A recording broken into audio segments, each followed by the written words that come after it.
Hey, Shalom, Shalom, Shalom.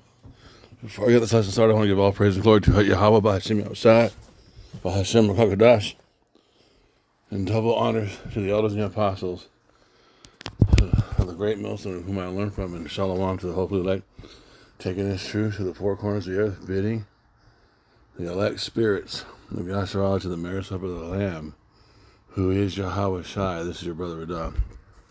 Today is May 2nd, Saturday morning. Yep, let me double check on that. Getting ready to go to camp here in a little bit. I had a dream,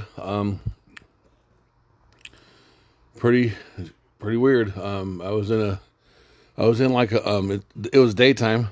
It's like one of those open, recreational areas where you got bars and restaurants and like a walkway where you can walk, like a big area to walk. And on both sides of the street or the walkway, you have massive bars and restaurants and everything's open and people are parked and walking and, kind of like if you're familiar with Elder Manat Dazaba from South Carolina, where he always prophesies at, like that, how that whole area by the beach where people can park their cars and just walk around and go into bars and purchase food. It was very similar to something like that. A bunch of Jakes and a bunch of Edomites. And I was lifting up my voice and communicating to the Jakes that they got to repent, and telling the Edomites that their world was over, that what's coming to the earth is judgment coming upon them, and telling the Jakes that, in so many words, there's no way to fight these guys with guns, and that's not what's coming is not about us fighting them with guns as much as it is for us to repent and go through the fire and come out like gold for Yahushai. But for them, it's over for them. There's nothing that they can do to stop what's coming. I'm saying this to a whole bar full of guys, man. It's weird. There was no resistance. There was no, physical exchange. I'm kind of coming, and remember, it's daytime. It's not nighttime. I'm coming out of the bar into the walk area, and then I feel a flash. I don't know if we all felt it in the dream or if it was just me feeling it, but I felt a flash or some type of impulse. And then this robot on the side of the road, there was an area created, a little thin area, like a 12-inch area created for this robot to come sliding down the side of the road. It was like a robot that was attached to a pole. And the pole was like one of those things that is attached to those snowboards or those surfboards that those dudes can generate when they jump up and down a surfboard. Let me see if I can a powerless self-powered surfboard. Let me see if this pulls something out.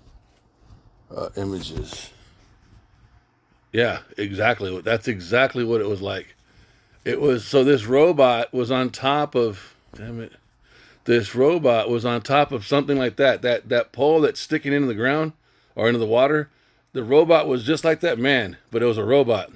And it was on a pole, and that pole was on the side of the road, and it was moving on the side of the road, and behind the robot was a woman. I don't know if she was, and she also was standing on something. I don't know if she was, what do you call it? If she was a robot, but she had one of those, those broadcaster voices where they sound real, like, quirky and intelligent. This is a warning. And she was speaking to or through the robot or operating. It was weird. So there was a robot, and the robot wasn't built like a humanoid. It was like a round type orf thing that was connected to this board that was connected to the ground, and it was sliding down the side of the road, and she was on a platform behind it speaking into it. It was weird. And she said, "This is a warning. This is a warning. This is your warning," or something like that. And then a flash or a radio wave, I saw it come off the robot, and everybody's cars were able to start again.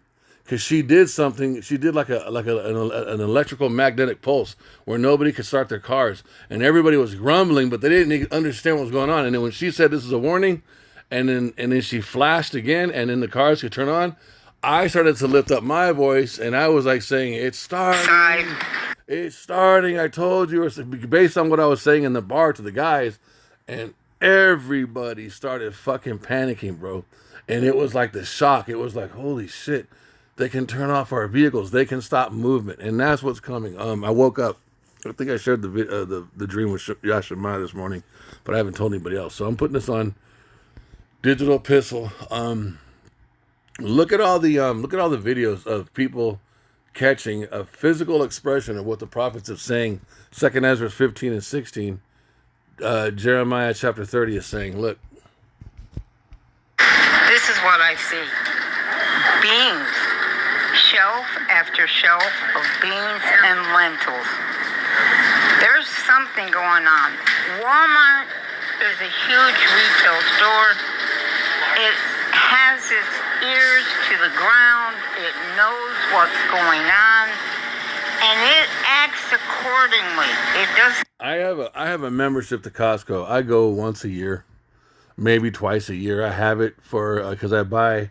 There's a couple of items that they have that I like to, and I buy them in stock and I freeze them, or I buy them in bulk. So I'm not in there every week. I'm not in there every month.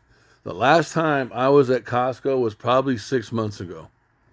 I went to Costco Thursday night for the first time in about 6 months. Costco usually lets you self-checkout, or you can go through one of the other terminals where there's a person, but still, you do it yourself, and they give you your tag, and then as you walk out, they count your items. Costco is now, they have a person, they have a whole bunch of people working for Costco that are now coming to your basket with a fucking digital handheld digital device, and they're scanning your items for you, right? They're scanning your items before you go to the checkout, and then you still got to go to the checkout, and then they got somebody counting your shit right there, and then when you get to the end, they still count your shit. And I asked the Edomite man, I already knew why. Why are you guys doing this? Oh, and he had a real stiff, rigid, oh, this is just policy now. I said, no, it's not. I said, America's collapsing, and the higher-ups know that people are eventually going to start coming into these stores to steal food because of what's happening, and they've set you guys up to be more of a deterrent. That's what's happening. He looked at me so angry. Plus, because he's an older Edomite, like, what do you know? You know what I'm saying? But I was like, that's exactly what this is. And I was just watching everyone. I was like, these motherfucking people, man. Because I don't shop at Costco every fucking month. And I was like, why are you guys fucking ringing up everybody's shit in their back? And I went back the next day because I found a fucking awesome sale on some fucking peanuts that I went back and bought a fucking fuck ton. I might go get some more, bro, just to stock up, but plus they're hella good. But I went back and this time I had Brandon, the brother that comes to camp with me, and I said, and he had never been in the Costco, but he's been in a Sam's store. And I told him, I said, see this, and a Jake came to do what that white man had did the day before, and I told the Jake, I said, do you know why you guys are doing this now? He said, no, it's policy. We're here for our customers. I said, no, bro. I said, you guys weren't doing that 6 months ago. He said, I know. I said, you want to know why you're doing that? And he was being very polite, very smiley. And I said, bro, look what's going on in the world right now. He started thinking. And he's still trying to be, and there's a whole bunch of people online. I said, America's collapsing, bro. The war is affecting the gas prices. Everything's changing to digital currency. Once America snaps and caves in, everybody's going to be rushing to stores to steal. They got you guys set up to be a deterrent. That's what's really going on. And so he's still trying to smile, and he's thinking about what I'm saying. And Brandon's looking right at him, and then he turns and he goes to help the next customer. And I said, think about what I'm saying, bro. He's like, damn, you do got me thinking. And he's like, but I said, I know you're at work. I said, but think about it. You guys weren't doing this 6 months ago. He's like, man, you got me thinking. I said, exactly, bro. And we left, but that's what's happening.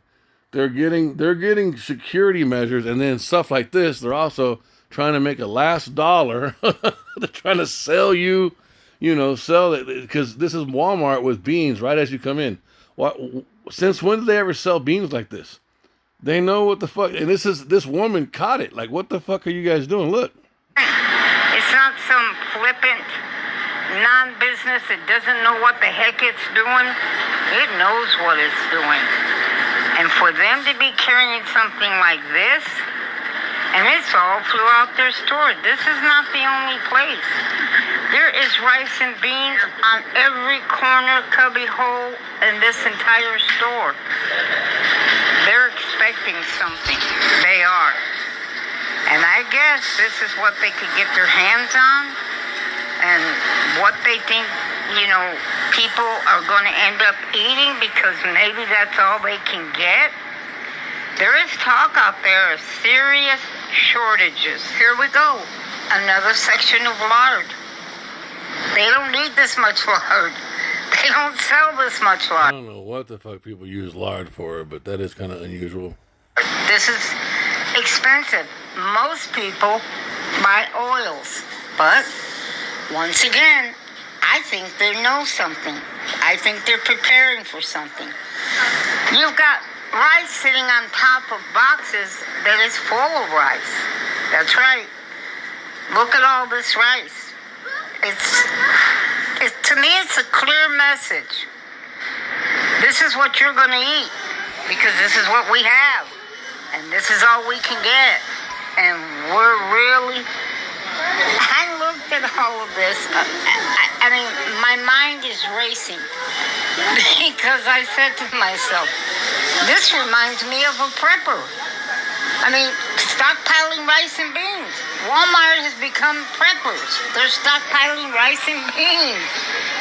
And I sure don't see people throwing it in their carts. They seem to be watching me. They're coming up behind me and... Chip implanted is Walmart. So I'm getting a chip Now look at this goofy ass. You're gonna see an increase of this. implanted into my brain. There's a study happening in LA, and I'm going over there to get this chip implanted in my brain so that I can pay my rent. They're gonna compensate me heavily for my participation and all the data that they retrieve. So you're basically talking to a future robot. I'm so excited. So I'm getting... All right, so you can take this. How? Fucking weirdo, huh? But you're gonna see an increase of this. So I'm getting a chip implanted. Obvious that she's a fucking influencer, right? So you see where we're going with all this. Into my brain. There's a study happening in LA, and I'm going over there to get this chip implanted in my brain so that I can pay my rent. They're gonna compensate me So that I can pay my rent. heavily for my participation and all the data that... See how casually that she just threw that in there? Basically, she doesn't have any money. Dude, 5 years ago, 6 years ago, you could not hear an Edomite influencer. You could not hear anyone in America express poverty in a cool way unless it was Jake. You catch what I'm saying? It just people didn't want to hear that shit.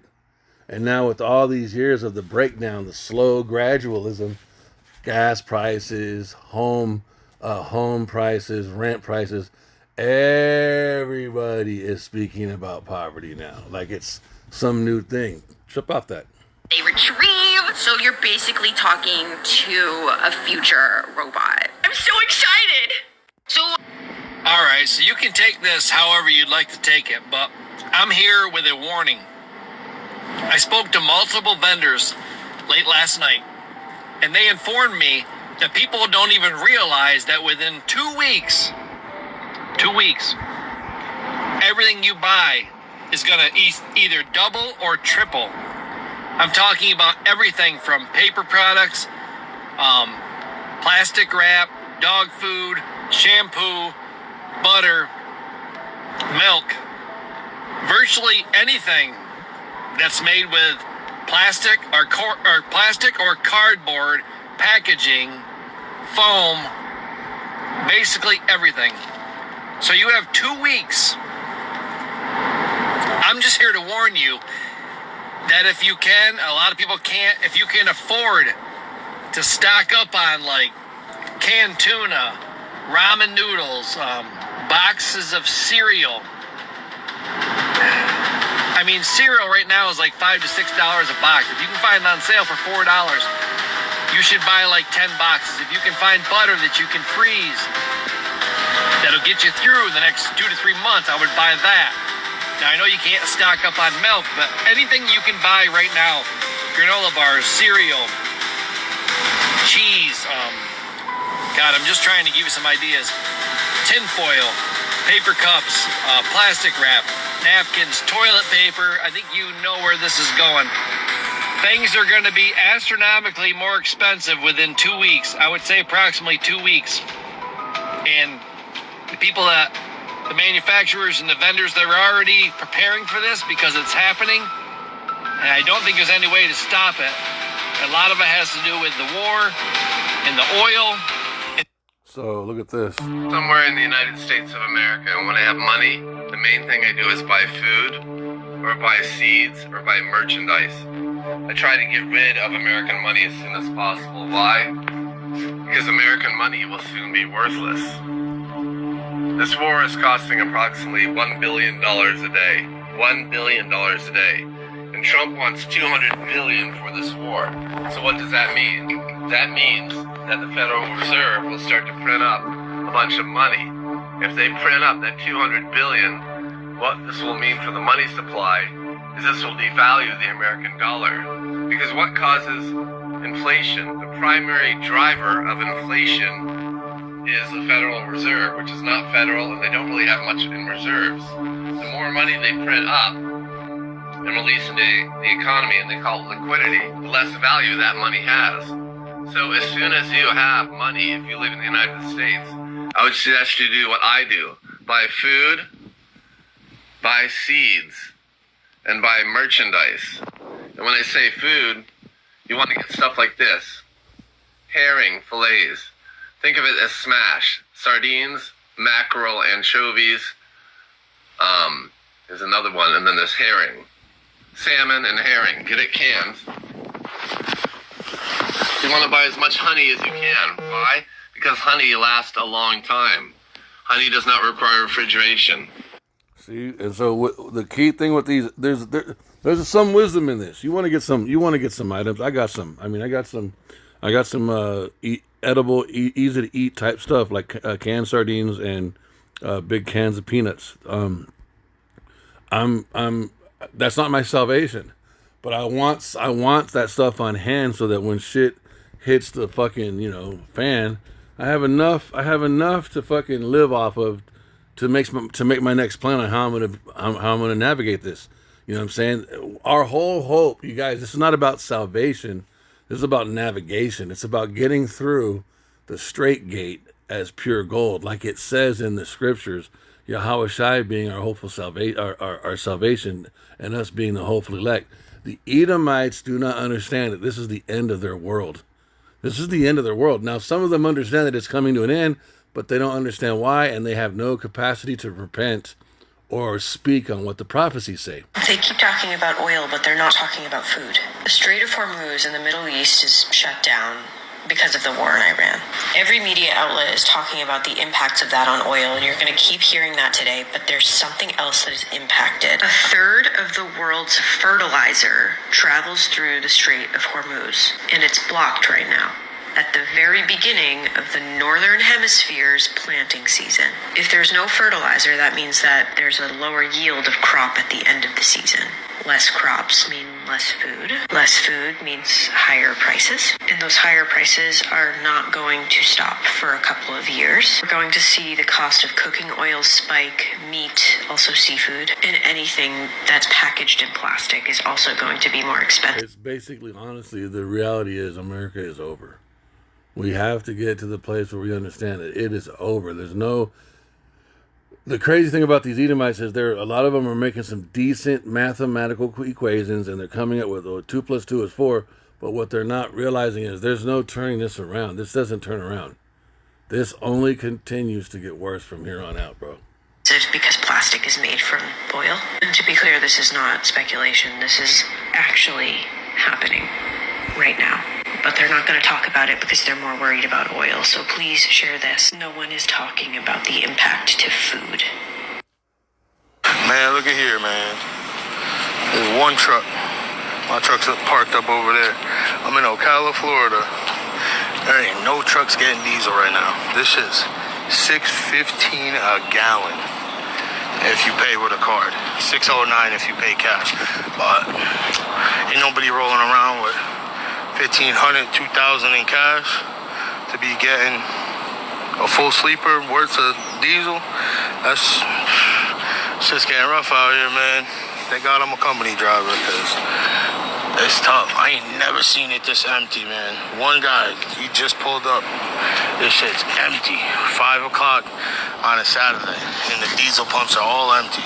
Ain't no freight moving because of this bullshit, man. It's crazy out here. I go to Costco twice a week, and today Joann's Fabric closing all 800 stores. Walgreens closing 500 stores. Walgreens closing 500 stores. That's a big store, you guys. Everything from food to pharmaceuticals. 500 stores. Macy's is closing 66 stores Macy's is where you get some good clothes. Damn. this year and another 150 next year. So over 200 stores of Macy's. So that's it's over, bro. Macy's is closing 66 stores this year and 180 next year. Family Dollar will close 370 stores. There goes your cheap, affordable, so-called affordable shopping for food. Family Dollar, see, and then, so look, I do fire extinguishers. We do a lot of them. That's just one of our many accounts. Now, we do that account through another company that does that account called Commercial Fire, and they're international, or they're a national company, and they have those types of accounts, and they break down those accounts per state with a whole bunch of different fire extinguisher companies, and we do Family Dollar. We do some of them.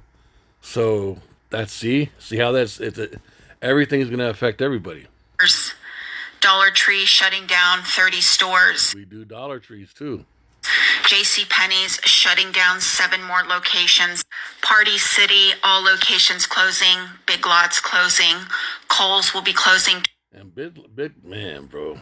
27 stores. Wendy's is closing hundreds of locations. Papa John's is closing hundreds of locations. Pizza Hut is closing hundreds of locations. Carter's Children's closing 100 stores. Kroger's grocery store closing 60 locations. Saks off Fifth closing 57 locations, filing bankruptcy. Yankee Candle closing 20 stores.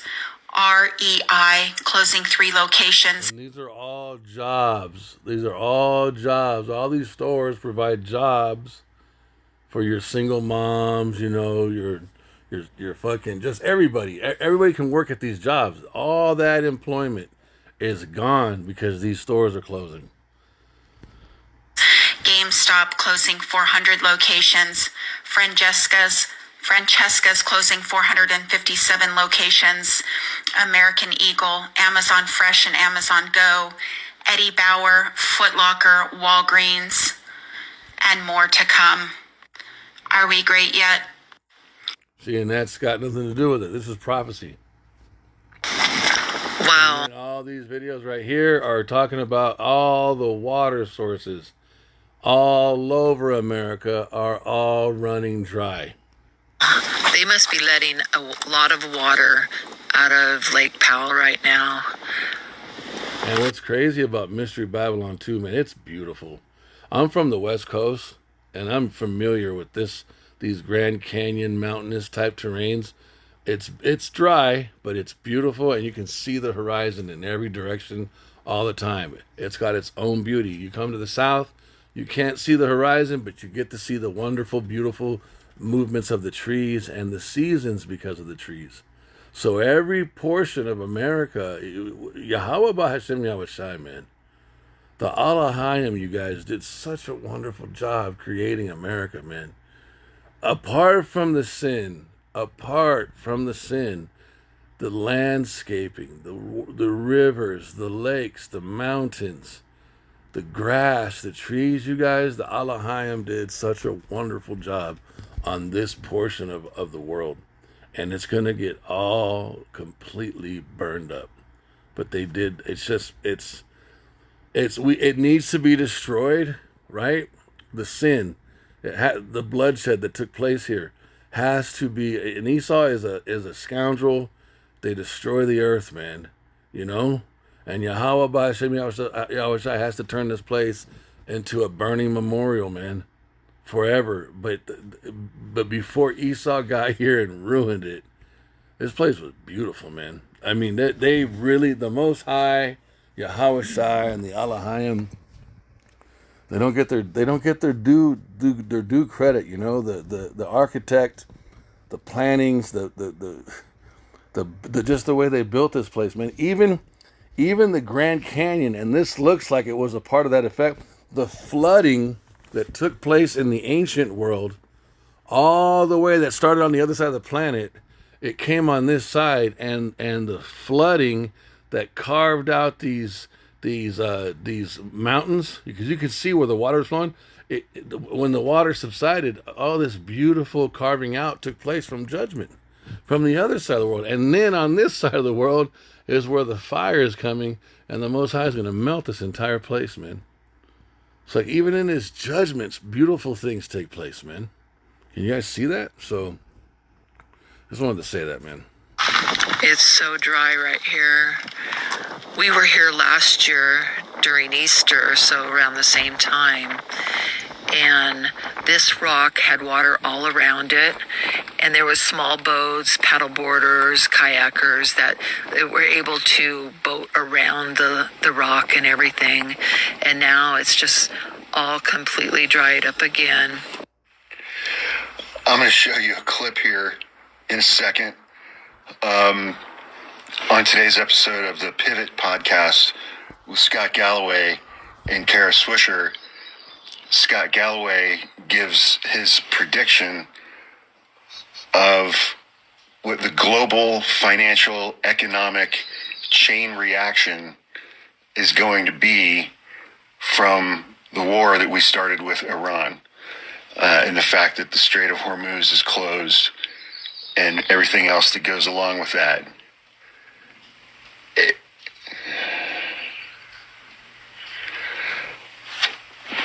I was talking to my therapist about this today.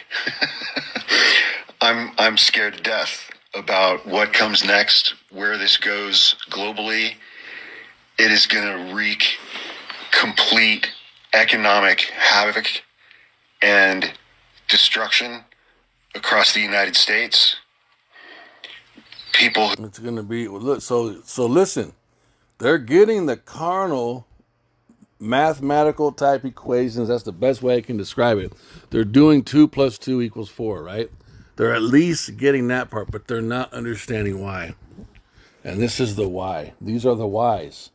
They're at least being honest that they realize something horrible is fucking coming.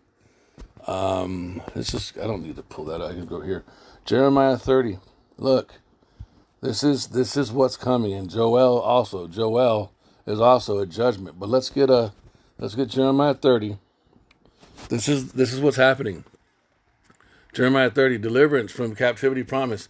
So the word that came to Jeremiah from Yahweh, saying, thus speaketh Yahweh, the power of hosts, or the power of Israel, saying, write thee all the words that I have spoken unto thee in a book. For lo, the days come, saith Yahweh, that I will bring again the captivity of my people Israel. That means he's going to turn our lower situation around. But that's for the elect only. That's not, the 2/3 are going to die. That I will bring again the captivity of my people Israel and Judah. There goes your split. There goes your northern and southern kingdom. Your Latinos and Native Americans and your so-called blacks. Saith Yahweh, I will cause them to return to the land that I gave to their fathers, and they shall possess it.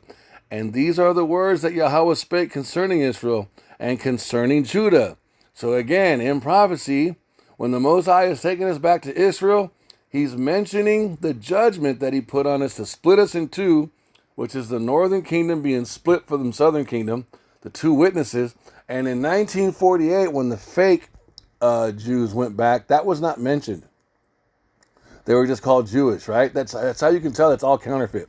Verse 5, for thus saith Yahweh, we have heard a voice of trembling, of fear, and not peace. Ask ye now and see whether a man doth travail with child. Wherefore do I see every man with his hands on his loins, as a woman in travail, and all faces are turned to paleness. That's what you see here. That's what's starting to happen. This is just the beginning stages. But that's what this is talking about. Verse 6 is talking about 2 weeks ago what we see with all these people, and their hands are on their loins, and their faces are covered with paleness because they're becoming scared of what they see happening. Okay, all these people. In the middle of the summer, in the middle of the desert, 9 of the 17 generators at Hoover Dam are going to effectively be offline. All the water, you guys, in America is also, it's all being called back into the earth. That Esau ain't doing that part. He's not doing that part. This is the Most High. This is the angels doing this. So look, so verse 6, ask ye now, and see whether a man doth travail with child.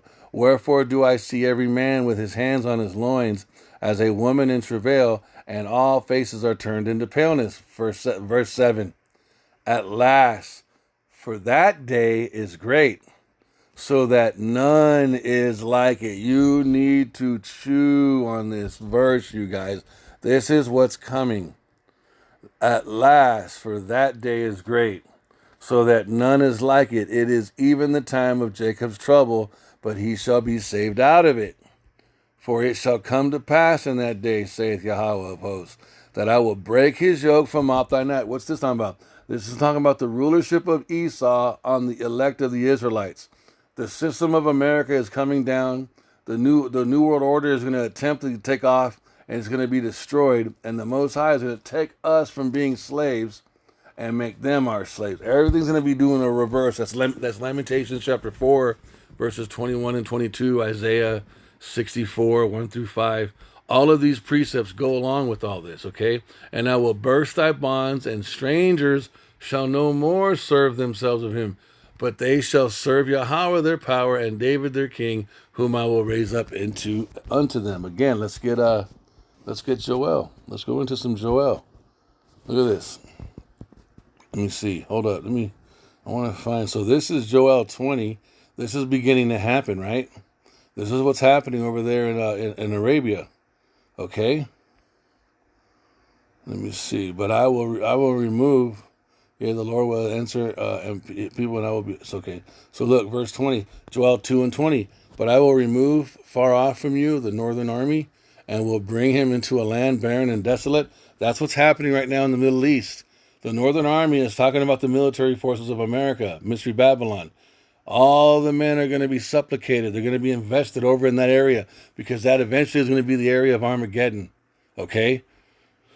The Yahweh Shaphat, the judgment of Yahweh, and will drive him into a land barren and desolate, with his face toward the east sea, and his hinder parts toward the uttermost sea, and his stink shall come up. Why? Because a lot of the American soldiers are going to die. That's why. That's how many bodies are going to be dead over there, that it's going to stink like dead, rotten flesh. And his ill savor shall come up, because he had done great things. Fear not, O land, be glad and rejoice, for Yahweh will do great things. So this is going into what's happening there. Also, let's get Isaiah. This is what's happening. This is what's eventually going to happen. 63. This is what the Edomites don't understand. So eventually, once the famine is kicked in, and the RFID chip, the microchip is imposed, and Jacob's trouble kicks off, that will happen for a while, and then eventually World War III will start, and Yahushua will eventually appear in the sky on a chariot, a UFO, with a bunch of other angels in chariots, UFOs, and they will get into a physical exchange with Esau, Edom. That's Revelation chapter 12, the war in heaven. And this is a more descriptive. This 2nd Ezra 13 and Revelations 12 is the war in heaven. Who is this that cometh from Edom? So the focus is the so-called white man, his rulership, with dyed garments from Basra, and Basra is the chief city of Edom. That is glorious in his apparel, traveling in the greatness of his strength. I that speak in righteousness mighty to save. So it's the Most High, I that speak in righteousness mighty to save, asking a question about his son. Why is he coming from Edom? Because Edom was prophesied to be destroyed this entire time. Wherefore art thou red in thine apparel? How come you look like you're covered in blood, and thy garments like him that treadeth in the wine fat? And this is Yahushai's answer. I have trodden the winepress alone, and of the people there was none with me. For I will tread them in mine anger. Who's the them? The Edomites, their rulership, and trample them in my fury. And their blood shall be sprinkled upon my garments, and I will stain all my raiment. For behold, for the day of vengeance. What's the vengeance? Because of what they've done to us. For the day of vengeance is in my heart, and the year of my redeemed is come. Let's see. For thy violence. I think it's in Ezekiel or Joel, but let me try to pull it up really quick here. For thy violence against thy brother Jacob. Oh wait, that's Obadiah. For thy violence against thy brother Jacob. It's also in Ezekiel. Against thy brother Jacob, against thy brother. Let me see. It's going to be an Obadiah. Yep. So Obadiah, for thy violence against thy brother Jacob. Let's go back. Let's just read. So look. Oh man. See, and they've also been taking down, you guys. They've been taking down the or changing it to this version now. So this is Obadiah 1. Look, the vision of Obadiah. Thus saith the Lord God concerning Edom. There goes Edom mentioned again, you guys. And this is the so-called white race. We have heard a rumor from Yahweh, and an ambassador is sent among the heathen. Arise, ye, let us rise up against her in battle. Behold, I have made thee small among the heathen. Thou art greatly despised. And that's what's happening with them right now. The pride of thine heart hath deceived thee. Thou that dwelleth in the clefts of the rock, whose habitation is high, that saith in his heart, who shall bring me down to the ground? Though thou exalt thyself as the eagle, that's another indicator of who they are, because their symbol is the eagle. It's on all their flags, it's on all their money, and it's even what they called themselves when they did the fake moon landing. The eagle has landed. Though thou exalt thyself as the eagle, and though thou set thy nest among the stars, thence will I bring thee down. So this goes into their satellite systems. This also goes into their air traffic control. You have to speak English no matter what country you work in if you're going to work at the airport. Why? Because the so-called white man is currently in rulership on the earth. If you're going to work in air traffic control in China, if you're going to work in air traffic control in Mexico, in America, in the Middle East, you have to speak English. Though thou exalt thyself as the eagle, and though thou set thy nest among the stars, thence will I bring thee down, saith Yahweh. If thieves came to thee, if robbers by night, how art thou cut off? Would they not have stolen till they had enough? If the grape gatherers came to thee, would they not left some grapes? So basically what the Most High is saying here is, even when a thief steals, they leave something behind. But not Esau. When he comes, he takes everything like a fucking locust. How are the things of Esau searched out? And everybody is beginning to see that the so-called, all the problems of the planet Earth are coming from the so-called white man. How are the things of Esau searched out? How are his hidden things sought up? All the men of thy confederacy have brought thee even to the border. The men that were at peace with thee have deceived thee. And this is going to be Canada, the EU, France, Germany, all the other rulerships that are Esau, that are white, they're all turning on America, you guys. The men that were at peace with thee have deceived thee and prevailed against thee. They that eat thy bread have laid a wound under thee. There is none understanding in him. Shall I not in that day, saith Yahweh, even destroy the wise men out of Edom? And he's taken away their supernatural ability to communicate with the left-hand side. That's where they get all their wisdom from. That's all being cut off. And understanding out of the mount of Esau and the mighty men of Teman shall be dismayed to the end that every one of the mount of Esau may be cut off by slaughter. So nothing but violence is coming to them. For thy violence, and what's the reason? And this is number 10, this is the point. For thy violence against thy brother Jacob. The so-called Latinos, Native Americans, and the blacks in America, the Haitians, the Jamaicans, all they have been is wicked to us, you guys. For thy violence against thy brother Jacob, shame shall cover thee, and thou shalt be cut off forever. Okay, so and in the day that thou stoodest on the other side, in the day that the strangers carried away captive his forces, and foreigners entered into his gates, and cast lots upon Jerusalem, even thou was as one of them. So they've always been against us, and so this is what's going on. That is everybody is seeing because the water level at Hoover Dam, Lake Mead, is at a very critical level. Dude, it's all the rivers. Watch. Hey, what's up, America? I'm here. Lake Mead, the largest reservoir in the United States, has dropped 180 feet since. It is currently sitting at 1,064 feet. But that number is a thin veil over a dark and approaching technical disaster.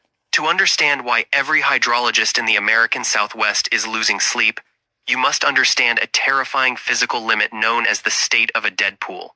Imagine a massive pitcher of water with a spout near the bottom, where gravity naturally pushes. All the water is going away.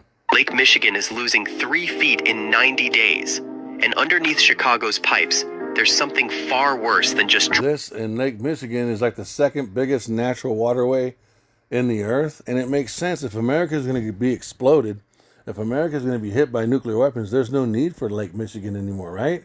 Dude, watch what... There's an explanation. There's holes on the bottom of Lake Michigan, and the water is being drawn back into those holes deep into the earth. Dropping water. Picture this.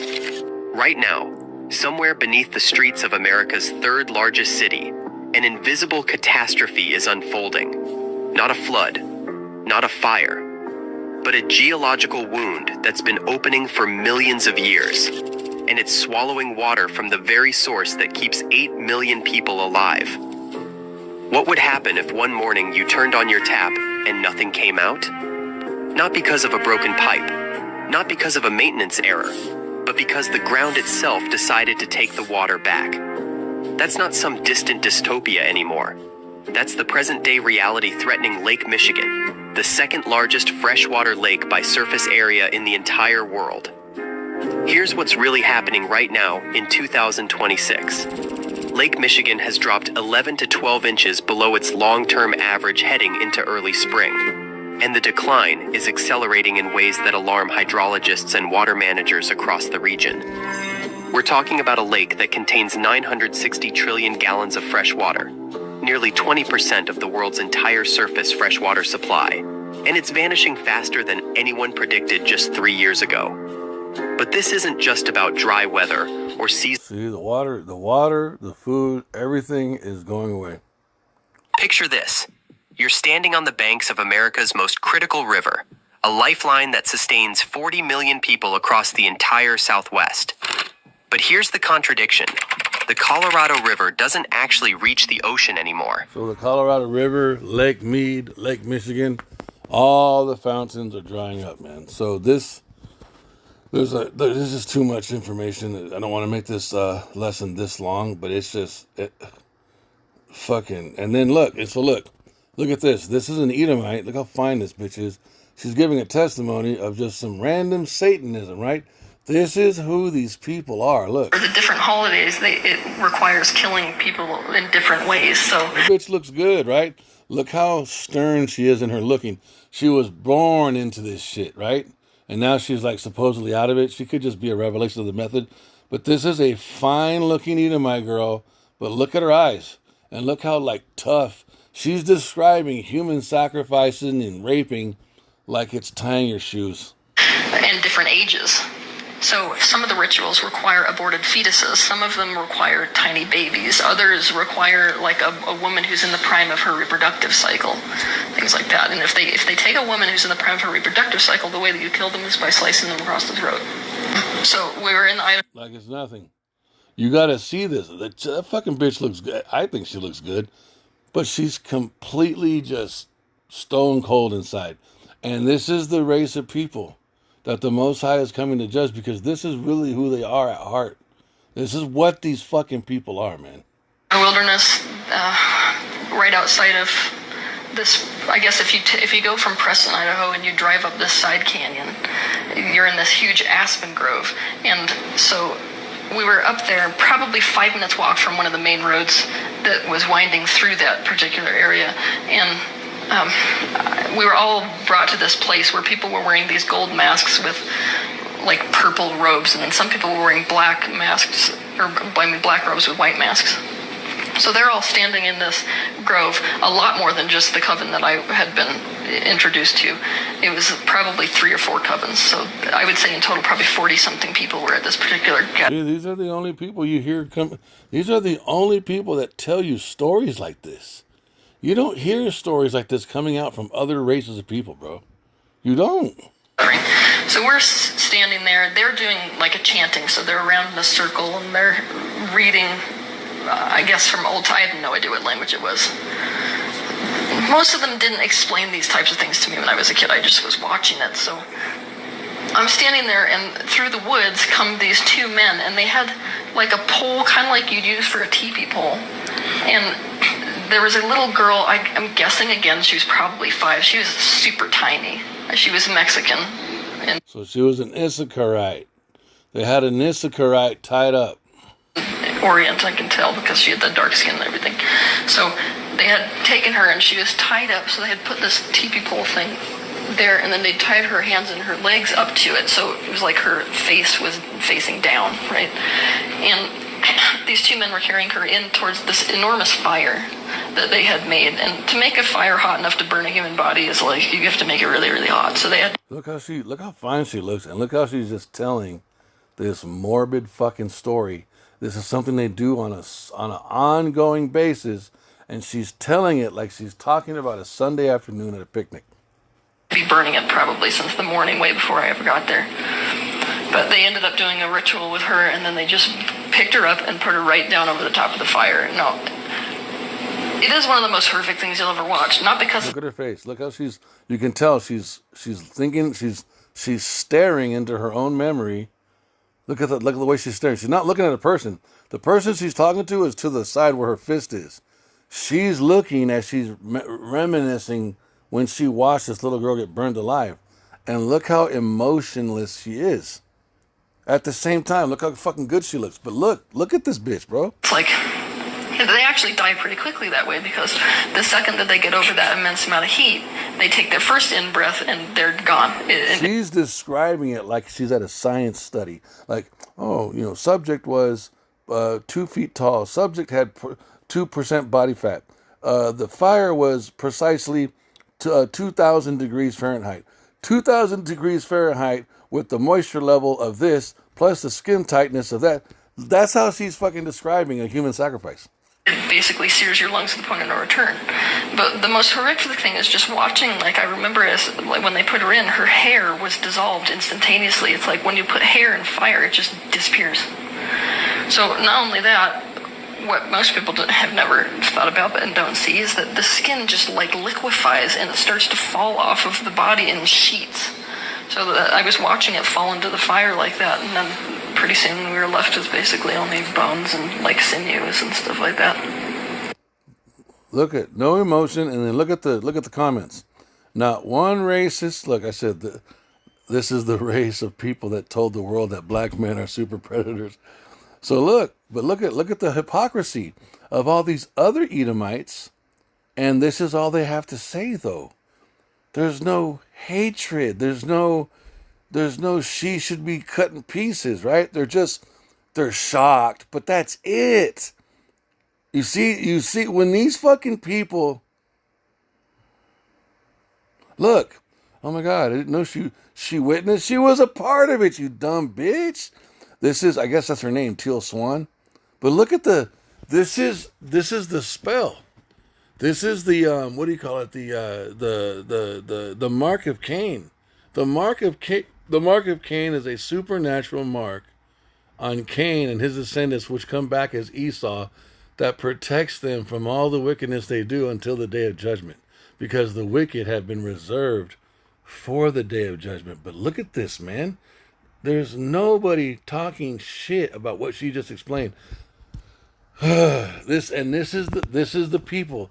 These are the people that the Most High is coming to judge in the earth, and 2/3 of our people who will not fucking let go of them. Okay? This is what's coming to happen. This is what's happening, bro. So I pray that this lesson was edifying. Shit's changing rapidly. It's getting crazy. But this is why, man. And I pray that I want to give all praise and glory to Yahweh, B'Hashem Yahushai, B'Hashem Rakakadash, and double honor to the elders and apostles of the great Milsom who I learned from. That your brothers were Shalom.